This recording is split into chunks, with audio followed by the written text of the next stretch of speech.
Hello दोस्तों, जैसा कि आपने थंबनेल पे देखा, हम इस वीडियो में बात करेंगे ऑटोमोबाइल सेक्टर के टॉप स्टॉक्स जो डेट फ्री हैं, जिन पे कर्जा बिल्कुल नहीं है और जिन पे हाई डेट है, जिन पे बहुत ज़्यादा कर्जा है और ये फेमस ऑटोमोबाइल कंपनीज है। 6 स्टॉक्स के बारे में हम डिस्कस करेंगे। तो चलिए शुरू करते हैं। सबसे पहले हम डिस्कस करेंगे जिन पे डेट कर्जा बहुत ज़्यादा है उनके बारे में। तो नंबर 1 पे आता है ओला इलेक्ट्रिक, जिसका रिसेंटली अभी IPO आया था और जो लिस्ट हुई थी। तो ओला इलेक्ट्रिक पे डेट कितना है, देखिए। अब हम इसको कैसे समझेंगे, हम इसको समझेंगे डेट टू इक्विटी रेशियो। तो पहले 1 मिनट में मैं आपको ये बता देता हूँ कि ये होता क्या है और इसको हम कैसे समझेंगे, ठीक है। तो डेट टू इक्विटी रेशियो 1 से अगर कम होना चाहिए, वैसे नॉर्मली हम बोलते हैं वो कंपनी अच्छी है, मतलब कर्जा ज़्यादा नहीं है। इसका मतलब क्या होता है, देखो, डेट कर्जा, तो टोटल कर्जा कंपनी में कितना है upon equity. Total equity company जो है कितनी होल्ड करती है। इक्विटी क्या होती है, शेयर होल्डर्स के पास जितने शेयर्स हैं उनकी वैल्यू प्लस जो कंपनी के पास रिजर्व सरप्लस है उनको जोड़ के जो बनता है वो होता है टोटल इक्विटी बोली जाती है। तो total date upon total equity, इसका रेशियो जो है वो 1 से ज़्यादा नहीं होना चाहिए नॉर्मली, लेकिन हम इन टर्म्स ऑफ रुपीज़ देखेंगे कितने करोड़ का लगभग उस तरीके से आइडिया लेंगे और इक्विटी रेशियो भी देखेंगे। जैसे फॉर एग्जांपल बताता हूँ कि मान लो डेट टू इक्विटी रेशियो 1 है, तो इसका मतलब क्या है, अगर मान लें कि डेट जो है वो 100 करोड़ है कंपनी पे कर्जा और इक्विटी भी 100 करोड़ है, तो ये हो गया बराबर, है ना। जितना कर्जा है उतने की ही इक्विटी है, तो बराबर हो गया, मतलब 1 हो गया, राइट। कर्जा फालतू है और इक्विटी कम है तो 1 से ऊपर जाएगा, जो कि अच्छी चीज नहीं है। और अगर कर्जा कम है इक्विटी ज्यादा है तो क्या रहेगा, वो 1 से नीचे जाएगा, 0 पॉइंट कुछ, तो वो अच्छी बात, ठीक है। तो इस तरीके से हम समझ।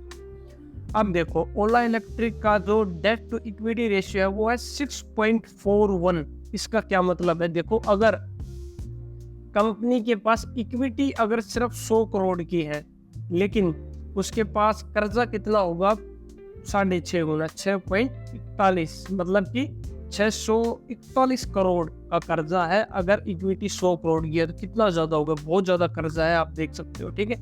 5वें नंबर पे कौन सा आता है, अशोक लीलैंड का डेट टू इक्विटी रेशियो 4.53, मतलब कि 100 करोड़ अगर इक्विटी है तो 453 करोड़ उस पर कर्जा है, ठीक है। 4थे नंबर पे आता है टीवीएस मोटर्स। तो टीवीएस मोटर्स का डेट इक्विटी है 3.83, मतलब 100 करोड़ के कंपेरिजन में 383 करोड़ का कर्जा है कंपनी को। फिर यहाँ पे तीसरे नंबर पे आती है महिंद्रा 1.64 है इसका डेट इक्विटी रेशियो, मतलब 100 करोड़ के कंपेरिजन में 164 करोड़ का कर्जा कंपनी पे।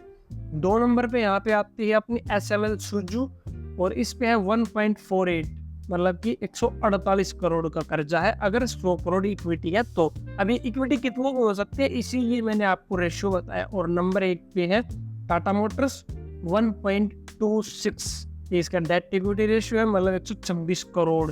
अगर कंपनी के पास टोटल 100 करोड़ की इक्विटी है तो डेट हो गया 126 करोड़। अब हम देखेंगे 6 ऐसे स्टॉक्स जो जिनका डेट टू इक्विटी 1 से कम है, मतलब कि मिनिमम है, जो अच्छे स्टॉक्स हैं। तो चलिए इनमें देखते हैं। सबसे ऊपर आता है मारुति सुजुकी। तो मारुति सुजुकी का डेट इक्विटी रेशियो 0, मतलब कि कंपनी पे कोई कर्जा नहीं है, डेट फ्री कंपनी हम जिसको बोलते हैं वो है मारुति सुजुकी। फिर दूसरे नंबर पे आता है आइशर मोटर्स, जिसका डेट इक्विटी है 0.02, मतलब कि अगर 100 करोड़ की इक्विटी है तो सिर्फ 2 करोड़ का कर्जा है, तो ना के बराबर है, बहुत अच्छी चीज है ये। तीसरे नंबर पे आता है हीरो मोटोकॉर्प, इसका है 0.02, सेम है, इसका भी 100 करोड़ इक्विटी है तो सिर्फ 2 करोड़ का कर्जा है। 4 नंबर पे आता है बजाज ऑटो, इसमें 0.07, मतलब कि सिर्फ 7 करोड़ का कर्जा है। नंबर 5 पे आता है ओलेक्ट्रा ग्रीन टेक 0.13, मतलब कि 13 करोड़, अगर 100 करोड़ इक्विटी है तो 13 करोड़। और नंबर 6 पे आती है फोर्स मोटर्स, इस पे 0.23, मतलब कि 23 करोड़। तो ये 6 कंपनीज है ऑटोमोबाइल सेक्टर की जिन पे कर्जा जो है वो सबसे ज़्यादा कम है। ये फेमस लार्ज कैप कंपनीज है मोस्टली, और 6 हमने जो डिस्कस की थी जिन पे कर्जा बहुत ज़्यादा है, जिसमें ओला इलेक्ट्रिक सबसे ऊपर है, 6.5 गुना हम पे एक तरीके से कर्जा है कंपनी पे, तो जो कहीं ना कहीं अच्छी चीज़ नहीं मानी जाती है, राइट। कैसा लगा आपको ये वीडियो, कमेंट सेक्शन में जरूर बताना। और आईपीओ और शेयर मार्केट से जुड़े ऐसे वीडियोस के लिए चैनल को सब्सक्राइब करके नोटिफिकेशन बेल दबा देना, ताकि ऐसे वीडियोस आपको मिलते रहें। तो मिलते हैं अगले वीडियो में एक नए टॉपिक के साथ।